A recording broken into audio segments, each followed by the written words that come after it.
Welcome to fire art kitchen. இன்றைக்கி என்னென்னு பார்த்தீங்கன்னா, நம்ம அப்போ தான் செய்கிறோம். ஐயப்பன் கோயிலெலாம் கொடுப்பாங்க இல்லையா சபரிமலையில். வீட்டில் அவங்க மாலை போட்டிருக்காங்க. அதனால் நான் டெய்லியும் பூஜை போடுறதுனால சரி நம்ம இன்றைக்கி ஐயப்பனுக்கு பிடிச்சி நம்மளே வீட்டில் அப்பளம் செய்யலாமே சொல்லிவிட்டு நான் அப்பளம் செஞ்சுருக்கேன். பாருங்கள், எங்கள் பக்கத்து வீட்டில் வாழைப்பழம் கொடுத்தாங்க, ஊருக்கு போய்ட்டு வந்தாங்களாம். அதில் வந்து 3 வாழைப்பழம் ரொம்ப பழுத்து இருந்தது. அதை மட்டும் எடுத்து மசித்து அப்பத்துக்கு வந்து இந்த ஒரு கப்பு கோதுமை மாவு போட்டேன். 3/4 கப்பு வெல்லம் நல்லா ஃபஸ்ட்டு வந்து வெந்நீர் வச்சு வெள்ளத்தை நல்லா கரைச்சிக்கணும்.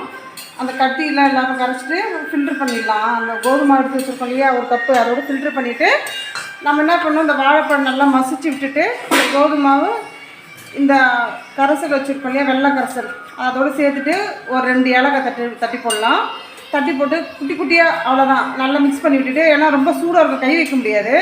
அதனால் நம்ம என்ன பண்ணலாம், ஒரு கரண்டி வச்சு நல்லா மிக்ஸ் பண்ணி விட்டுட்டு இதை மாதிரி இப்போ குட்டி குட்டியாக ஒரு ஸ்பூனோ இல்லாட்டி ஒரு குட்டி கரண்டி வச்சு சின்ன சின்னதாக போட்டு இது மாதிரி எடுத்துட்டோம்னா இது மாதிரி வந்துடும். இது ரொம்ப பிடிச்சது ஐயப்பனுக்கு. ரொம்ப ஈஸியாக நம்ம செஞ்சிடலாம். டெய்லி ஏதாவது பிரசாதம் செய்யணும், அதுக்காக நான் இன்றைக்கி அப்பம் செஞ்சுருக்கேன்.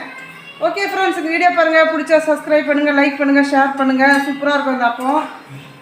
பார்க்கலாம். ஓகே, டாட்டா, பாய்.